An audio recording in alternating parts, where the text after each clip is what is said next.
Interface Video, in cooperation with Fairfield Federal, presents Fairfield Today. Brought to you by Fairfield Federal Savings and Loan, Fairfield Medical Center, Fair Hope Hospice and Palliative Care, the Frankie Smith Funeral Home, Fairfield County Adam H., Dagger Law, and the Fairfield County Board of Developmental Disabilities. Hello friends, and welcome to Fairfield Today. I'm Paul Jasson, your host. Beautiful fall day here in Lancaster as we tape downtown at Fairfield Federal. I look outside the bank here now, and it's a nice day. It's a little cool, a little overcast, but a typical fall day in Ohio. So thank you for being with us. After the fair, after everything, we're getting into the fall time of year. So thank you for joining us on Fairfield Today. I have a special guest, what I consider a special guest, able to be with us today. Man leads I thought I'd lead a complicated life. He really leads a complicated life. Pleasure to have with me a friend of mine for, gosh, I can't think how many years when we grew up on the west side. Rex Kern. Rex, thanks for being Paul, with us. Great being here. Pleasure to have you on. Two West Siders on TV. Who'd ever thunk that? Oh my. And we're not in jail. Well, but it's early. Good. That's a great clue. Because in my book, On the Road to the Horseshoe and Beyond, Keith, my Your brother. he tells my co-author, Lee Carrier, he said, we grew up on the west side, a rough neighborhood. Our two neighbors were in the BIS more often than they were in the door next to us, and that's all true. Well, that was Garfield Avenue, and I lived on Washington, but yeah. But gosh, it's good to have you here. I know you came in town. You do lots of things when you're here. You always lead. When you make your trip back here, you live in Denver now? Yes. Okay. When you make it back here, you always have a lot going on. You try to make it the trip value. You make it work. So recently you went out to the high school, and your new book, which we'll be talking about here in a moment, you were signing copies of that and donating all the money to the Lancaster High School Athletic Boosters. I'm sure Athletic Director Pam Bosser is thrilled about that, but I hear you had just a wonderful time out at the high school. It was terrific. Paul, I got to meet some of the old West Siders, the Bosmans were there, and my teammates, Tim Bailey, Greg Wolves, Dick Dobmeyer. Oh boy. And the list went on. Great names from Lancaster. Yeah, we just had a delightful time. And afterwards, I signed books, and what I told the people before it, and told Pam, I said, well, Pam, this is a way for me to get back to my community. And I said, what I'd like to do is, if your members, or not members, but people will show up, if they pay $50, they'll get an autographed book free, and that $50 all goes to Pam Blosser and the Booster Club. How great is that? At Lancaster High School. And I said, doesn't cost you a dime. And you should have seen Pam last night. She was trying to collect money and do all these things, and it was a delightful time. And in the front row, there were, there had to be 15 or 20 little pee-wee football players there. Nice. And we had question and answers and got into everything. And what I was really proud about last night, Paul, of course, all the football stories and all, kind of took everyone through my career at Lancaster, kind of warp speed. We went through that and highlighted when we went to the Final Four in basketball, and the community of Lancaster just rallied behind us, and then went to the Final Four in baseball. My senior year. Dick England? Yep, Coach England and Dick Dobmeyer and guys like that. Sure, great ballers. So we had a real delightful time, and then we opened up for some questions, and they were delightful. And those little kids sitting in the front row, they were so funny, boy. They were asking certain questions, and I'd answer them, take the mic up and say, okay, what's your question? So it was delightful. It really was. I heard it was just a wonderful night out there, and just so great you could do that for Lancaster High School. So let's go back to those early years. I guess when I first really got to know you were a Garfield Avenue kid, I was a Washington Avenue kid, just around the corner there. Right across from the Church of Christ and Christian Union. You know where that was? Right there on the corner. You knew where that one was, did you? The doors opened in the summer. You knew what was going on. Yeah, and Dad would go, man, they're down there rolling in the aisles tonight. He said, your mom and dad, Trenton and Jean Kern, while we're talking about them, we'll mention them. Yeah. What great people. I've known them, like I say, pretty much all my life, and we all went to the same church there on the corner of 6th Avenue, the United Methodist Church, and they were real pillars in the church. Yeah. You always knew when you look back, you'd see where everybody sits in the same pew, and we still do. That's right. But we knew where the Kerns were always sitting there, and unless they were sick, they were in that pew. But they were great people, and I can remember, and as I got to know your mom and dad better, great stories, but I can remember early on, you would tell people that you got your athletic ability from your mother. Absolutely. Well, I never understood that early on because I knew a lot of the Kerns, and they weren't real tall, but they were always good athletes. They were good swimmers, good basketball players. They were good athletes.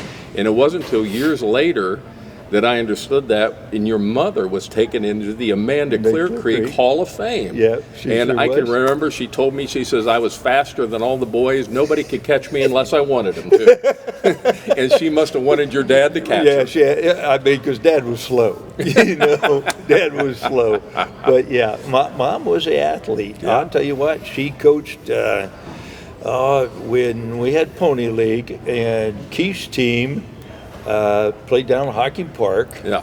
And had a baseball diamond down there. Sure. And the coaches said, hey, they worked at Anchor Hockey. We're not going to be able to get there. Man, Mom takes infield batting practice. She, telling the guys, pick it up, throw it to first base. And she was in 7th heaven. They were just great folks. So, you and Keith were fortunate, like a lot of us did, to have great parents. Yeah. Very fortunate. Grew up in, at kind of a rough side of town there, but in the home, it was just a great family atmosphere. Then 2 parents were everybody. Everybody I knew had 2 parents. I didn't know anything about divorce. Yeah. I didn't understand any of that because, so we go to Lancaster High School, and you make all Ohio. I remember you were about the first person I ever knew that had 3 varsity letters in football, basketball, and baseball. And I'll tell you who was awfully proud of you.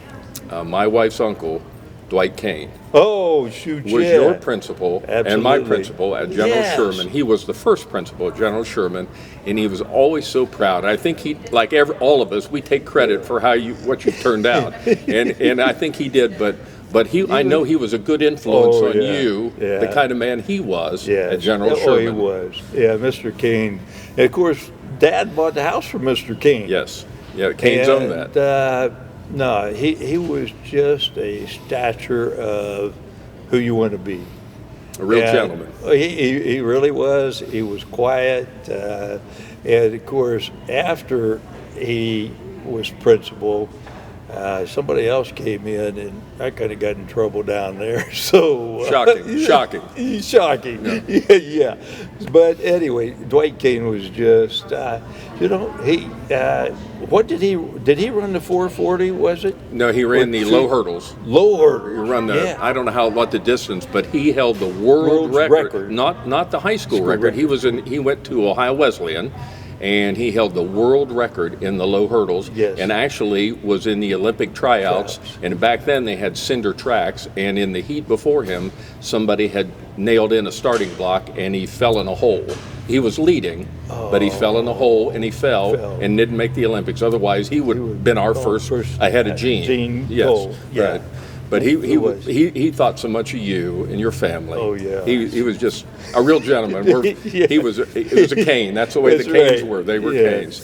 So let's move forward a little bit and talk about your book here. What brought this about? Why now? Why in a certain season of your life. Well, I won't say twilight. In a certain season of your life, now you decide this is the book you want to write. Well, it was really interesting, Paul. About 2 Christmases ago, our oldest son, John Ryan, and his wife, Heather, gave me a Christmas gift called Storybook.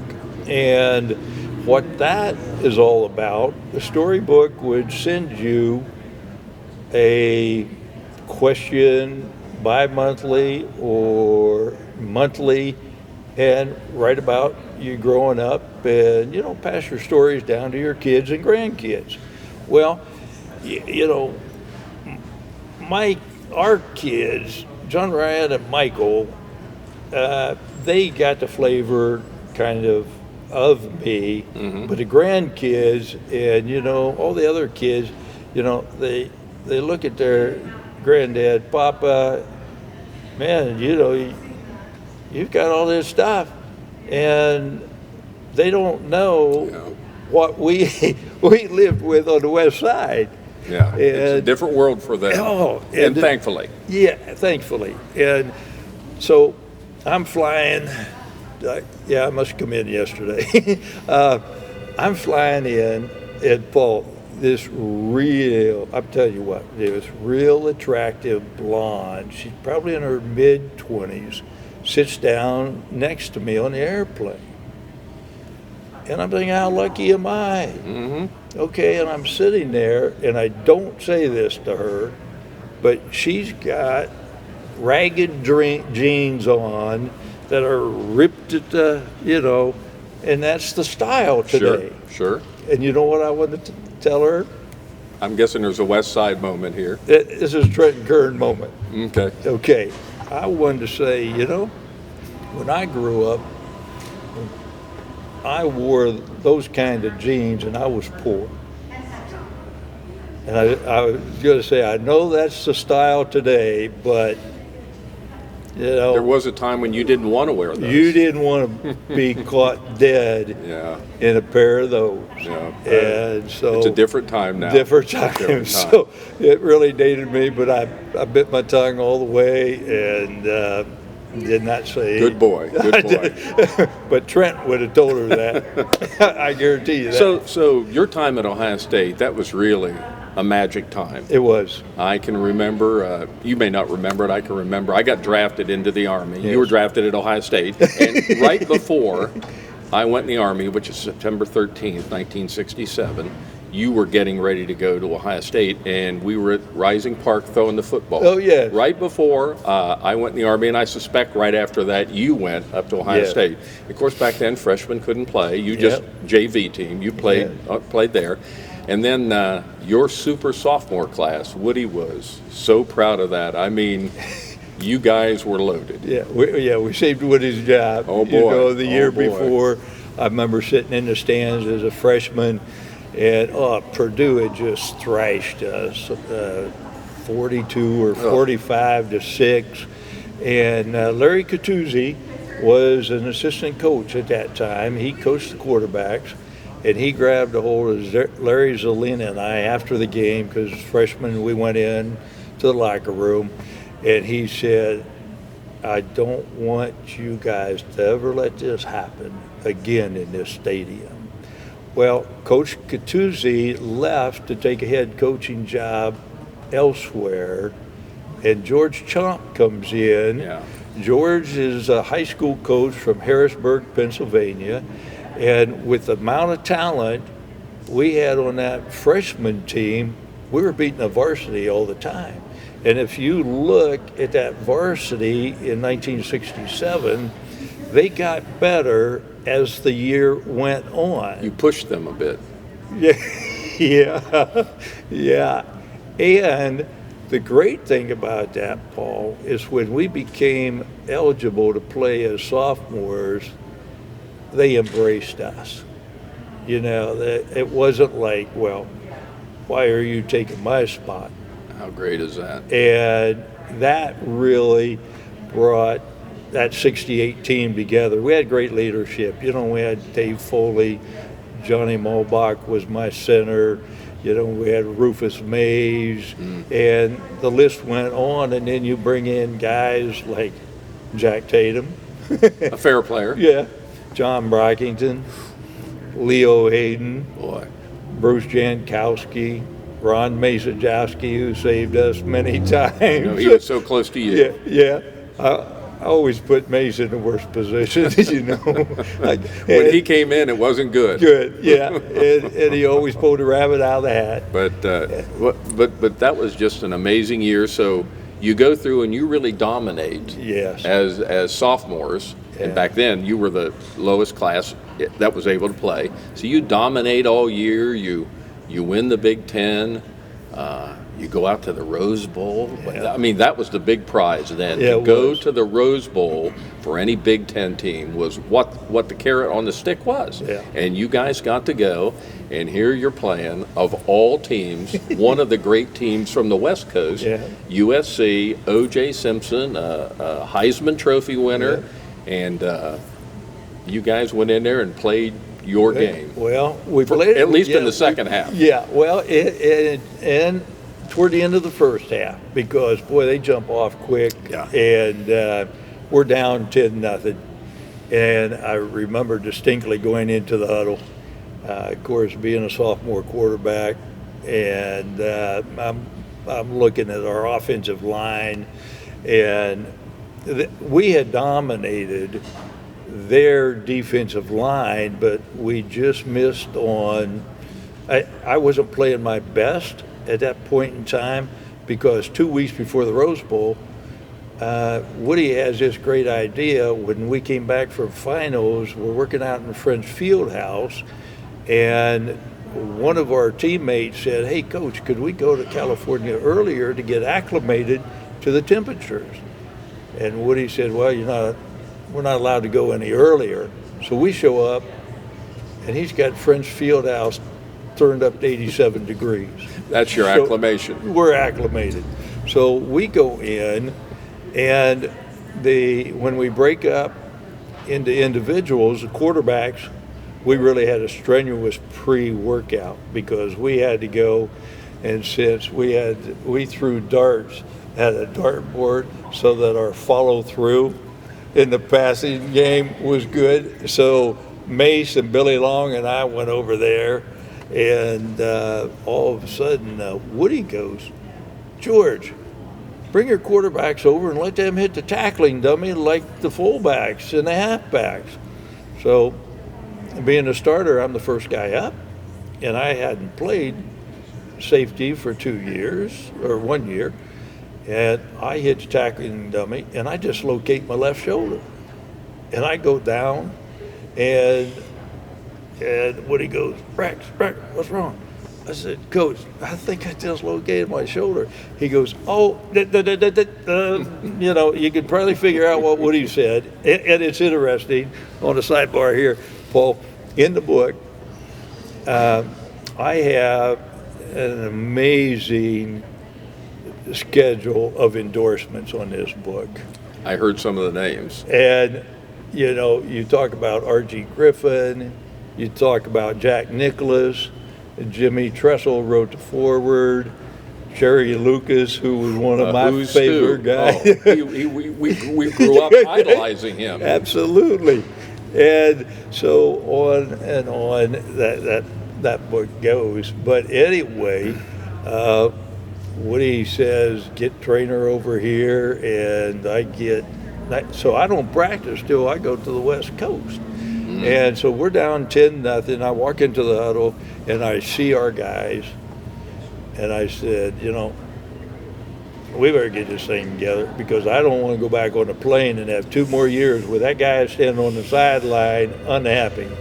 And we tied it at halftime, and then, we just marched down the field from there on. You guys rolled in the second half. And again, it's a family show here, but I always wondered what the halftime talk was there, because you guys came out and lit it up in the second half. That is a great story. And Lou Holt was our DB coach. He was DB coach. Yeah. He only coached 4 All-Americans, Jack Tatum, Mike Sensabaugh, Timmy Anderson, and Ted Provost. Only. Okay.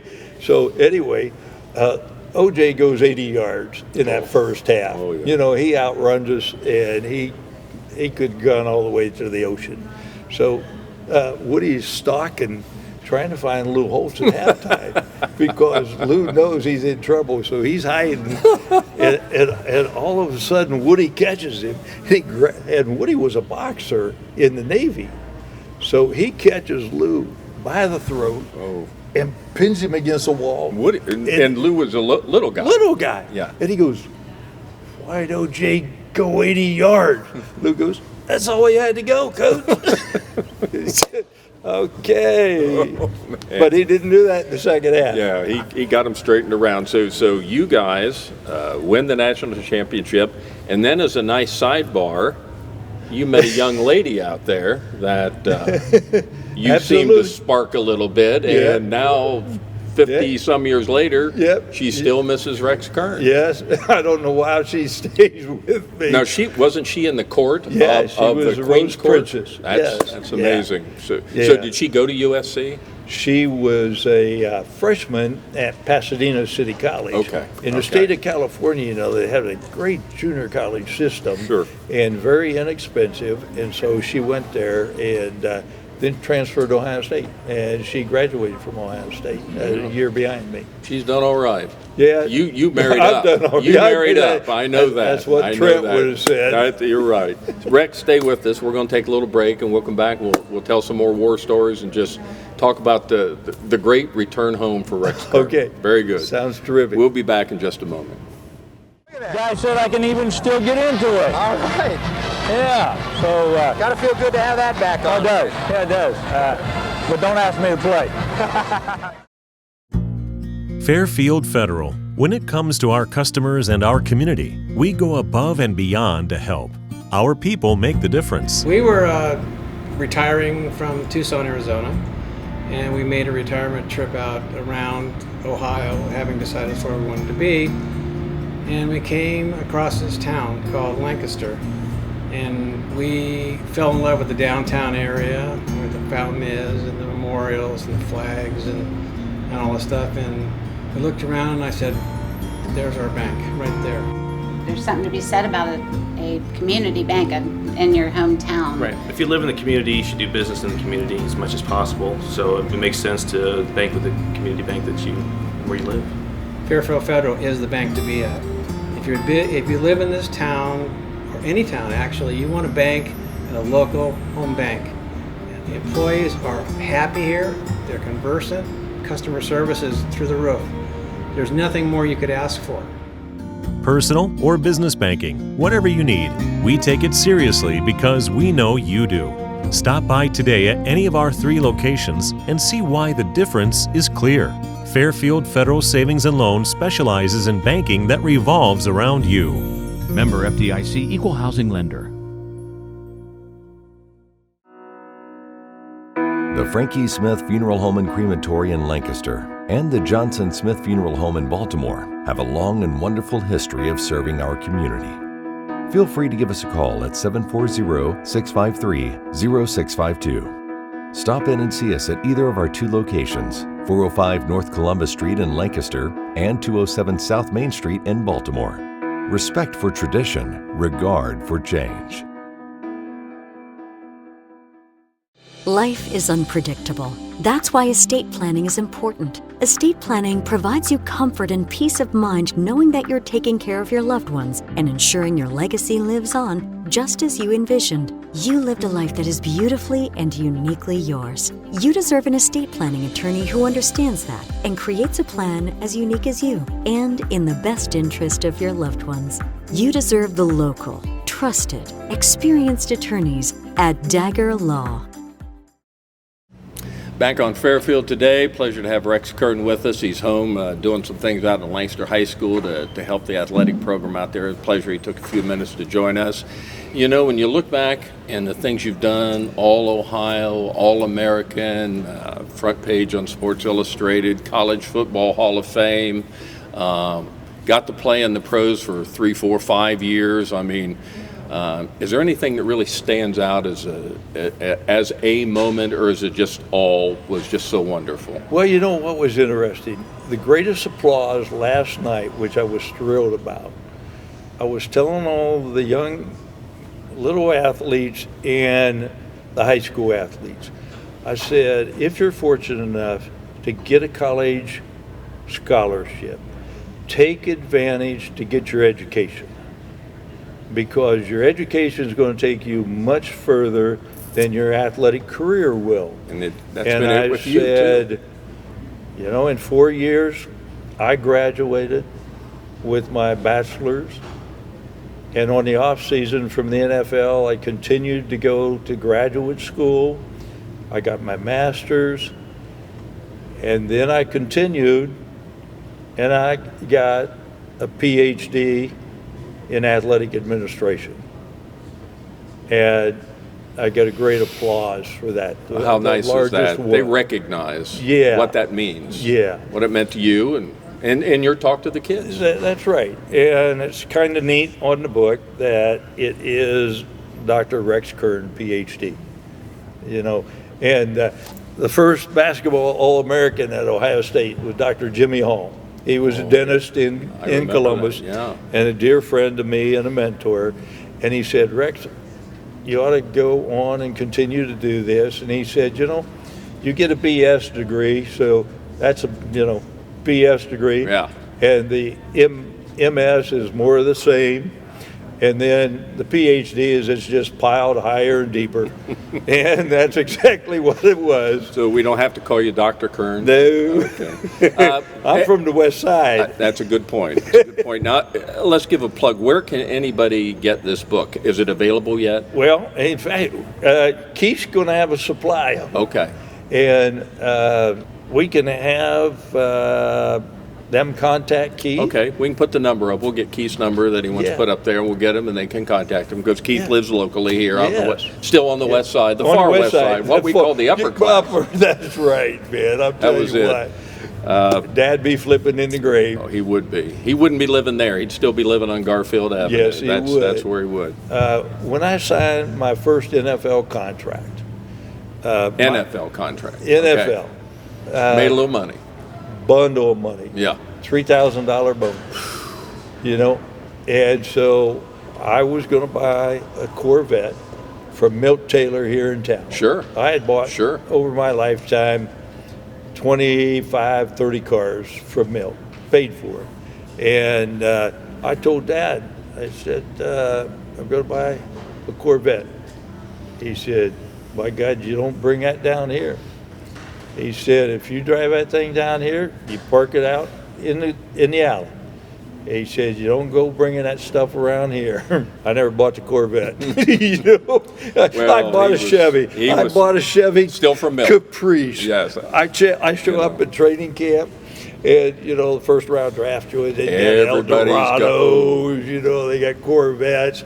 I drive up with my Caprice, classy. Yeah. Well, I just think that indicates what great beginnings you had growing up on Garfield Avenue, and to go from there to where you are now, and your wife and 2 grown sons. How many grandkids? Yeah, 4 grandkids. Got two in Columbus and 2 in Denver, where we are now. Well, that's it's a magical life. You just led a wonderful life. I know you know how proud we are in Lancaster of having you as just a regular guy that grew up here and has gone on to do great things. So thanks for taking a few minutes with us. Thanks, Always Paul. a pleasure. Always a pleasure to have Rex Kern with us. Yeah. And busy time. He's got a lot going on. Say hi to Bill Hoskett. You're going to see him soon. I will. Okay. I'm going right up to see Another Hoss. great Ohio State player. Yeah. Really. Oh, no kidding. Yeah. Anyway, we're glad Rex could join us today and on Fairfield Today, and it's a special show, and we're glad he could be here with us. Thank you for joining us on Fairfield Today.